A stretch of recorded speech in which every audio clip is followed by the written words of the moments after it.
God, tinuloy niya yung animation. Yes. Diba? Tapos sabi ni Martin kasi last time, sa concert niya nung kailan nga sa Soler, supposed to be si Ram daw, uuwi ng Pilipinas, doon sa concert niya. Oh.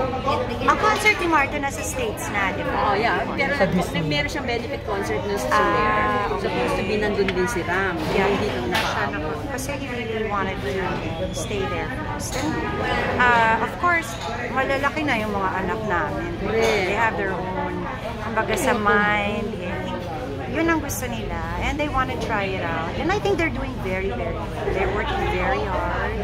I'm very proud of them. Hindi madali maging independent doon, diba? I mean, it's a lot of hard work. And they don't mind doing the hard work. And I really love that about them.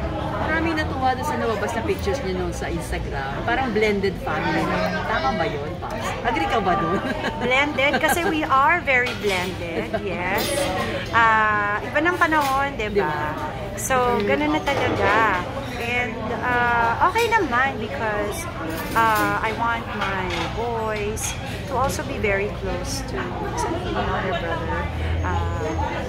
Ganun din kasi kami, diba? Meron din akong mga half-sister, half-brother. And pinalaki kami together. So, the situation will be that situation. But I think the most important thing is what we do about the situation to help, kumbaga to help better everybody's relationship. Correct. At saka hanggang sa loob, Pops, anong feeling? Gumaan ba o wala lang? Na-let go ba? Hindi ko inakala na kakayanin ko dahil nung araw, syempre, that's parang, it's far from my mind. Pero kaya naman. And yun na nga, pag nakita mo naman yung mga anak mo and si Santino, kumbaga sa hindi naman sila kasali sa mga storya namin nung araw, okay na yun. Kasi ang dami nang nangyari, ang dami na namin kumbaga sa pinagdaanan also in separately, individually. So we just have to learn from our past, diba? And hopefully, nga sa'yo pa. Hopefully, yun na nga, we better ourselves. It's also for ourselves kasi. Napaka-forgiving mo daw. I think, ano lang naman, I think it's how we adjust na.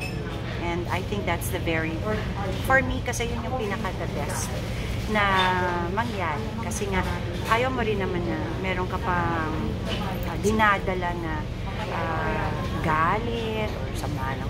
Parang ang tagal-tagal, ang dami na nga nangyari. Correct. Parang okay kinalaman ba yung COVID? Kaya parang okay na rin. Siguro, you'll never know. May mga bagong realization. Yeah, but this happened even before COVID. It's really, you just don't know. Or yun na nga, I think we just have to be grateful na okay tayo.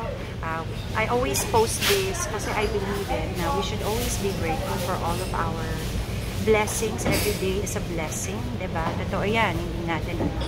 So, masaya na lang dapat. Oo. Tapos nagsabi ni Martin, nagka-COVID daw kayong lahat after nung magkita-kita kayo dyan. Sa US mo? New Year's. New Year's namin. Pagpasok daw ng taon, lahat kayo may sakit. New Year's namin, naka-quarantine kami. But thank God, it was just mild. Diba? Hindi naman siya complicated. So, or serious. So, yeah, it got me closer to my boys kasi we shared. I made sure na we were just in one suite. Wala lang.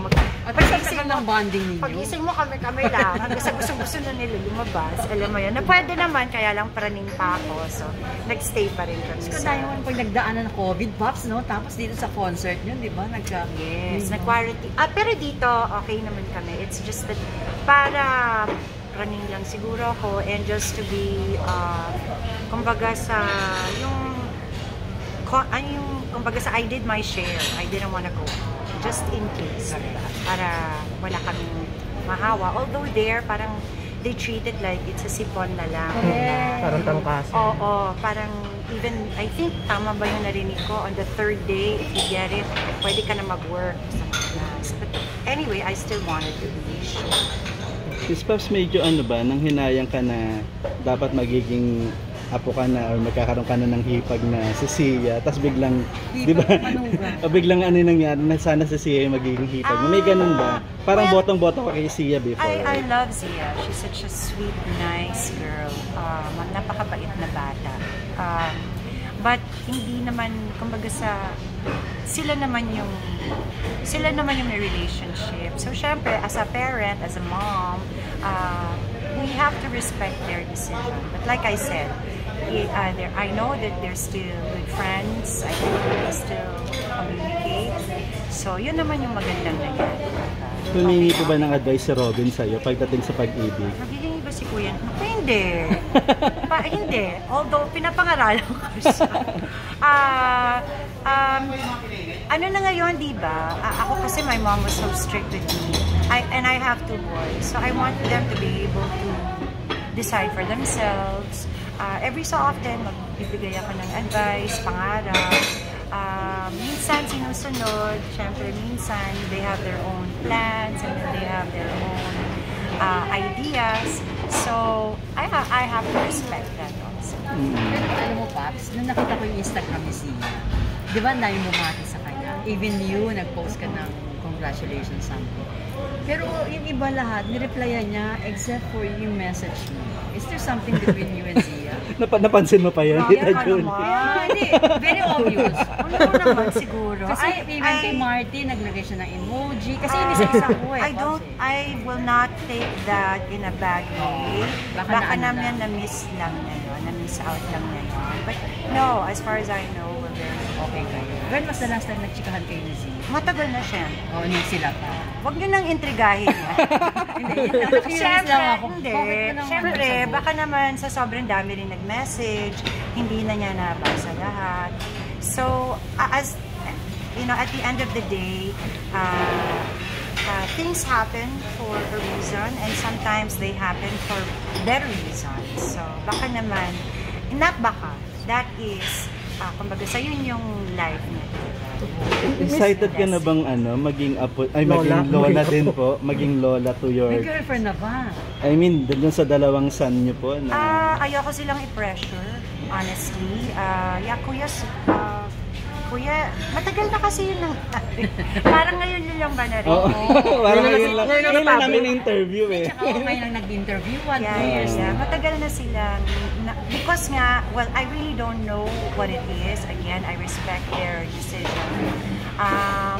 But, as much as I want to, ayoko talagang i-pressure yung mga anak ko. I always tell them, napakadali namang magka-anak, diba? But are you ready for it? Emotionally, physically, financially. Diba kasi yun eh. Once na nandun ka na, it's... Hindi ka na makakatalikod. Oo, hindi naman yung pwede isoli mo. Dapat sobra silang prepare. Yun lang naman. But of course, if it happens, for sure, I will be so... hindi na nila makikita yung anak Kasi Lola Pipay. Tsaka na natin natin. Huwag mong i-pressure mga anak. Ang cute kasi no Pipay, no? Okay lang yan. If it happens, it happens. Like I said, I want them to be very ready. And then again, no one's really too ready. But yung, gusto ko yung sila mismo magsabi, okay na ako, kayang-kaya ko. Ikaw, okay na ba ang puso? I'm always okay. I am very single, not dating. I want to start dating. Ready to mingle. Ready to mingle. I think there was a time kasi na parang I felt na Tumigil ka na. Yeah, parang hindi ko siya makuha ng tama. So sabi ko, break muna ako sa ganyan. And I really wanted to concentrate more on my kids, my family, my work, which is exactly what I do. Yan yung My friends. Yes. And hindi ko nare-regret yun because yun, exactly what I told myself I would do, I did. And I wanted to, siguro when it comes to my boys, gusto ko magkaroon pa kami ng moments together. Kasi nga, nung bata sila, syempre sobrang busy ako, nung busy kami. So ngayon, bumabawi ako. Sabi ko nga, bago kayo, oh my God, bago kayo talagang magkaroon ng sarili nyong pamilya, I wanna be able to travel with them. And that's, pag nakita nyo naman talaga, yun ang ginagawa ko. Bakit? Kasi I want to make up for my absence. At alam ko naman kasi, pag nagkapamilya na sila, at anytime yon kasi nga may edad na sila, diba? They are very much of age. Alam ko na yon, hindi na ako hoy, labas tayo. Hoy, come with me. Hello, iba na syempre ang priority nila. So yun ang ginawa ko. Yun yung isa sa ginawa ko. I also spent a lot of time with taking care of my family. Ano pa ba? Yung mga bagay na hindi ko ginawa nung single ako kasi nalo ko naman talaga ng asawa. No regrets, okay? But ngayon, single naman ako uli, may nag-comment kasi, at my age, there's no such thing. Yeah. I'm so sorry. Age really is a number. It's how you feel about yourself. It's how you take care of yourself. And I've never felt young the way I feel now. Kasi nung bata siguro ako, ang dami kong mga responsibilities. I was really working so hard. Wala akong mga time na going out with friends or exploring and traveling. So yung mga hindi ko nagawa noon, ginagawa ko na ngayon. Bakit? Malay nung mag-asawa rin ako. Hindi ko na magawa yun as a single person. So I'm really doing all of that. Again, there's nothing wrong with it. I really encourage not just the women but the men as well na enjoy life to the fullest. As long as we remember our responsibilities, okay naman na magsaya tayo. Diba? And it's definitely okay to do the things that you want to do. So it's never too late. So may plano ko ba or okay pa sa yung magkaasawa? Do you still believe in marriage, ma'am? Okay. Pag siguro nakamit ako na. And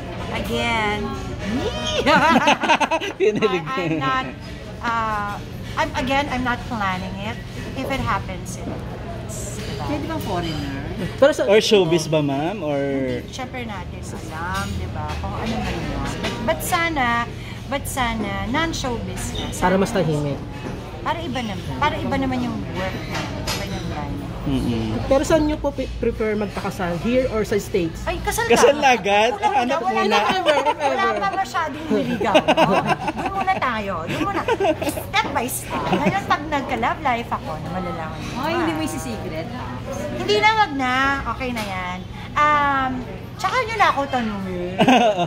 Di ba naling ka pa nga kay Derek? So ngayon lumabas ang katotohanan. Oo nga, pagkatapos akong binash-bash, wala namang naniwala na hindi kami.